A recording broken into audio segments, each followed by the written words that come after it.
चलिए आज एक फिर से नई वीडियो में आप लोग का स्वागत है। और क्लास 10th ज्योग्राफी का है ये, और चैप्टर 9 का है ये दूसरा वीडियो है। इससे पहले जो है हम जो है 8 तकला क्वेश्चन अति लघु और लघु का 8 तकला क्वेश्चन आंसर अगले वीडियो में कर चुके हैं। और यह वीडियो फिर बना रहे थे, यहाँ से 9 से क्वेश्चन आंसर हमसे जानेंगे।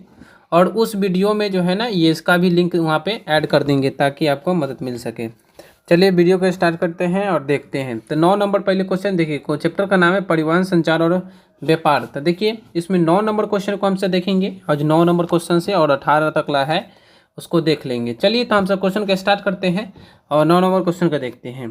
भारत के 2 अंतर्राष्ट्रीय जलमार्गों का वितरण दे, यानी कि भारत के 2 अंतर्राष्ट्रीय जलमार्ग के बता रहे हैं। तो पहला देखिए, गंगा नदी में इलाहाबाद से हल्दिया, यानी कि गंगा नदी में स्थित है, इलाहाबाद से कहाँ हल्दिया तक है, ये पहला अंतर्राष्ट्रीय जलमार्ग है। उसका बाद दूसरा है ब्रह्मपुत्र नदी में स्थित है, शाहिद से धुबड़ी तक।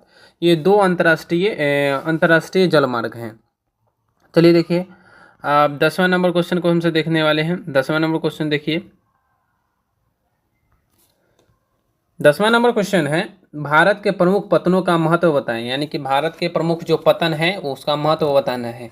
इसको बंदरगाह भी बोल सकते हैं आप। देखिए तो इस प्रकार से लिखेंगे, भारत के अंतर्राष्ट्रीय व्यापार में पतनों का महत्वपूर्ण योगदान है। अंतर्राष्ट्रीय व्यापार 95% समुद्री मार्गों द्वारा होता है।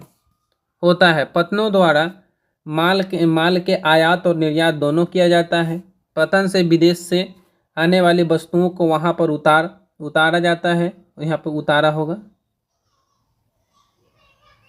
उतारा जाता है और किसी भी देश में भेजी भी जाता है। मतलब कोई भी जो सामान होता है ना विदेश से आता है तो वहीं पे पतन पे, यानी जो बंदरगाह होता है वहाँ पे उतारा जाता है समुद्र के किनारे। चाहे कोई भी सामान जो विदेश भेजना होता है तो वहीं से ही शिप में लोड कर भेजा जाता है। पतनों द्वारा ही एक बड़ी जहाज को वहाँ ठहरने की जगह होती है, और पतन जो है पतन पर ही आकर बड़ी जो जहाज है वहाँ पे ठहर सकता है। जहाज से आने वाली मालों को पतन पर ही उतारा होगा, यहाँ पे उतारा जाता है और फिर विदेश में पतन से भी भेजा जाता है। और फिर विदेश अगर भेजना होता है तो पतन के द्वारा ही भेजा जाता है। पतन से लोड कर दिया जाता है शिप पर और भेज दिया जाता है। चलिए देखिए 11 नंबर क्वेश्चन को हमसे देखिए। 11 नंबर क्वेश्चन क्या कह रहा है, भारत के संचार के प्रमुख साधन कौन कौन हैं, इनके वितरण दे। भारत के संचार का प्रमुख साधन तो देखिए, भारत में निम्नलिखित प्रकार के संचार के सेवाएं हैं। संचार सेवाएं निम्नलिखित प्रकार के, देखिए 1 नंबर डाक सेवाएं। पहला क्या है, डाक सेवाएं। भारत में डाक सेवाएं प्राचीन काल से ही चला आ रहा है, जो काफ़ी अधिक है। यह ग्रामीण क्षेत्रों में डाक सेवाएं अधिक संख्या में उपलब्ध है। यानी कि जो डाक है, डाकिया आप लोग ना जानते हैं, यह प्राचीन काल से ही डाकिया द्वारा ही मतलब कोई समाचार का आदान प्रदान होता था।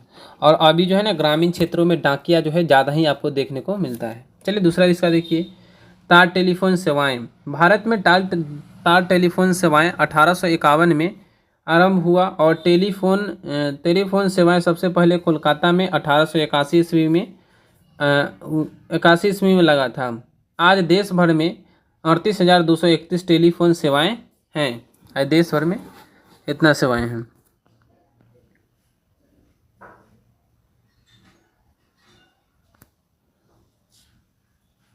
चलिए इसी का तीसरा देखिए, कह रहा है रेडियो टेलीविज़न और सिनेमा। रेडियो टेलीविज़न और सिनेमा, देखिए तो इसमें देखिए, यह संचार के इलेक्ट्रॉनिक माध्यम है, यानी कि संचार के इलेक्ट्रॉनिक माध्यम है जिससे न सिर्फ मनोरंजन होता है बल्कि महत्वपूर्ण सूचना और समाचारों का प्रकाशन भी होता है। 1947 में देश में 6 आकाशवाणी थे, वही वर्तमान में 200 आकाशवाणी हैं। देखिए चौथा नंबर संचार के मुद्रा माध्यम, यानी कि मुद्रा के द्वारा भी संचार होता है। मुद्रण माध्यम से साहित्य, पत्रिका, समाचार पत्र एवं पुस्तकों की छपाई से मनुष्य का ज्ञान बढ़ाया जा रहा है। इससे भी संचार सेवाएं होते जा रहे हैं मुद्रण के माध्यम से, प्रिंटिंग प्रेस जिसको बोलते हैं।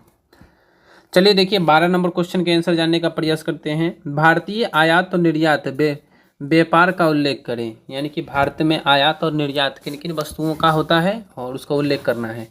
तो देखिए, भारत जिन वस्तुओं का आयात करता है उनमें पेट्रोल, खनिज तेल, मोती, कीमती रत्न, कार्बनिक, अकार्बनिक रसायन, धातु, उर्वरक, उर्वरक खाद्य हो गया, उर्वरक, खाद्य तेल सभी आयात होता है। ये सभी वस्तु क्या करते हैं, भारत जो है दूसरे देश से आयात करते हैं।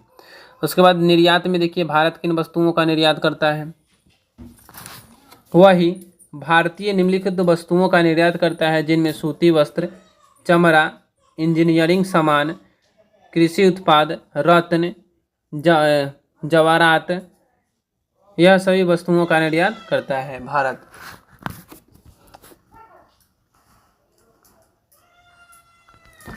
चलिए देखिए 13 नंबर क्वेश्चन को देखिए। 13 नंबर क्वेश्चन क्या कह रहा है, भारत के अंतर्राष्ट्रीय महत्व वाले 4 पत्तनों का उल्लेख करें। भारत के अंतर्राष्ट्रीय महत्व वाले 4 पत्तनों का उल्लेख करना है। तो इस प्रकार से देखिए, भारत के अंतर्राष्ट्रीय महत्व वाले 4 पत्तनों का नाम इस प्रकार है। यहाँ पे पत्तनों होता पत्तियां लिखाइल है। चलिए सॉरी, 1 नंबर में देखिए, मुंबई का हवाई सांतकूल के नाम से प्रसिद्ध है। मुंबई का हवाई पतन जो है सांतकूल के नाम से प्रसिद्ध है, किंतु यह इसका नाम छत्रपति शिवाजी अंतर्राष्ट्रीय वायु पतन रखा गया है। इसका नाम जो है बदल दिया गया है। चलिए दूसरा देखिए,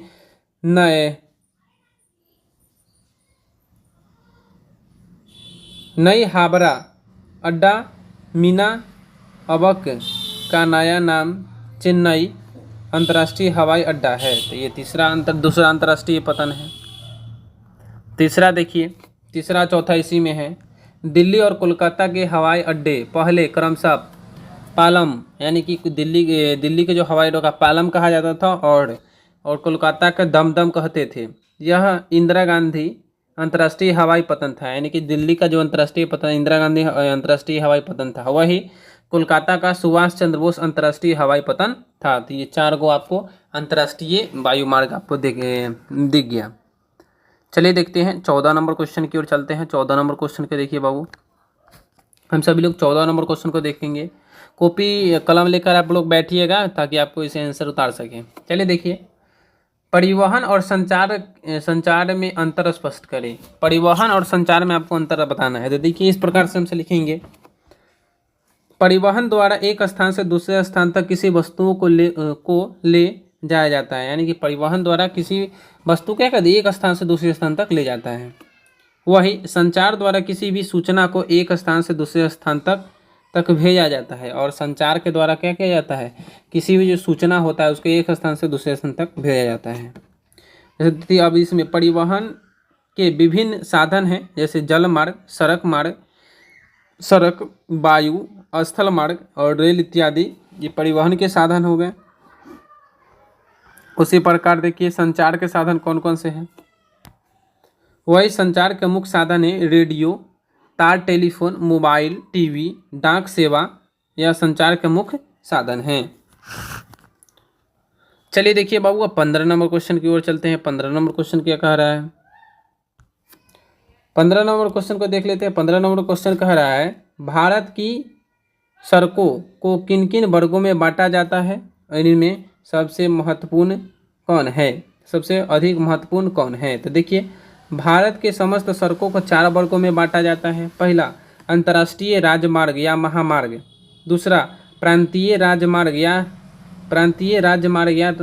या राज्य महामार्ग।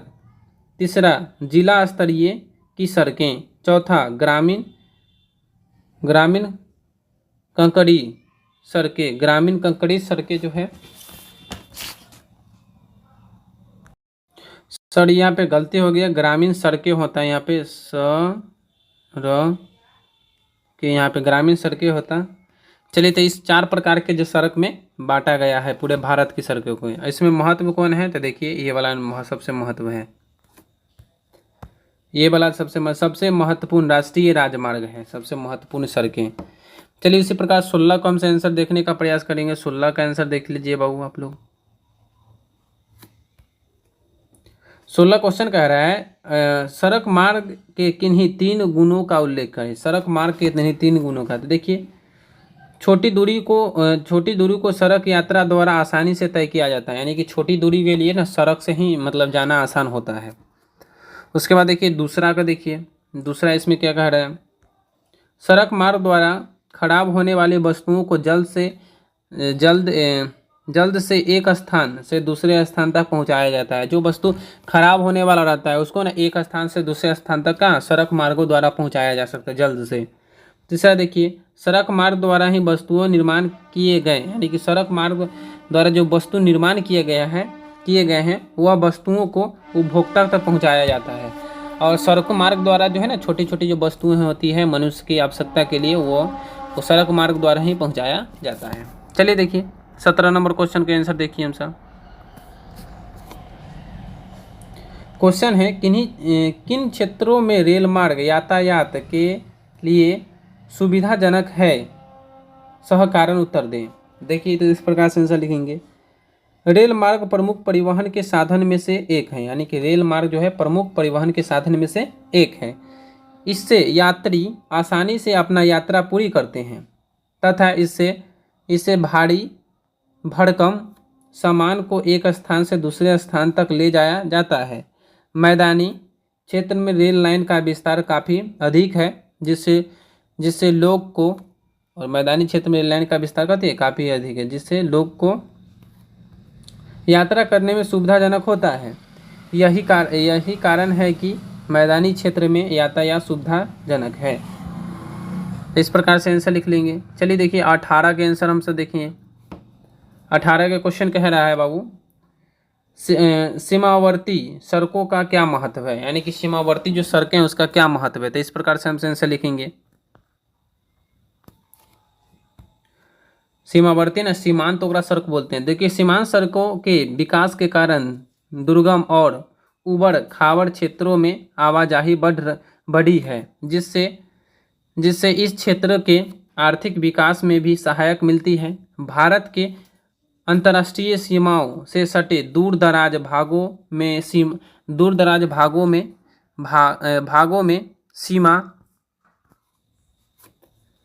सीमा सड़क मार्ग बनाए गए हैं। ये सड़क मार्ग सीमावर्ती क्षेत्रों को देश के आंतरिक भागों से जोड़ती है, और ये जो है सड़क जो है देश के आंतरिक भागों से जोड़ती है। और वहाँ पे जो सैनिक है सैनिक का खाना पीना, चाहे जो सैनिक हमारे सुरक्षा करते हैं उस सैनिक का वस्त्र, चाहे जो भी कुछ सामग्री होती है और वो सब सीमांत सड़कें द्वारा उनको प्रोवाइड की जाती है, भेजी जाती है।